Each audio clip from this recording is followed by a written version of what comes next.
Hi friends. तो मैं आज का खेत के इससे देख आमर पल्हा रुआ ये चली अधा एटा रुईछन आउ से ऊपर आड़े रुछन आटा कादो कदा हो अधा ना रुबारते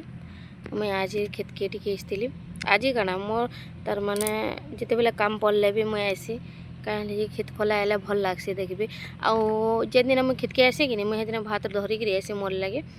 मत खेते खाइबा बहुत बढ़िया लगसी आ मुझे खाइसी भी आ खेते जो हम भात खाई आसी बोले मुझे भात धरिक आसी खेत के खाइसी आउ जैसे खेतर काम भी टिके करसी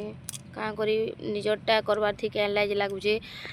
निजरटा काना जिते बेले दरकार पड़वा बाहर के भी जीवार पड़वा कहाँ कर सब बेले सामान नान छुआ पिला मानकर लगी तो सबू काम सारी कर बाले पड़सी आज का पल्हा रुआ आरंभ होइछे आमटा दिने भी सरी जासी खेत के आबार ले बहुत बढ़िया लगसी जे बहुत दूरिया आमर खेत 3.5 किलोमीटर ही जीवा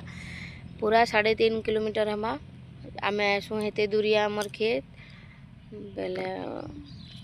आसिक गला बेले पूरा जोर हो हेते दूरिया फिर भी आम आसू ना केन्ता करमु कहाँ करी दूरिया तो खेत अच्छे तो ना आसला केन्ता हेबा हेले हेतिर लगे आसू बाय बाय।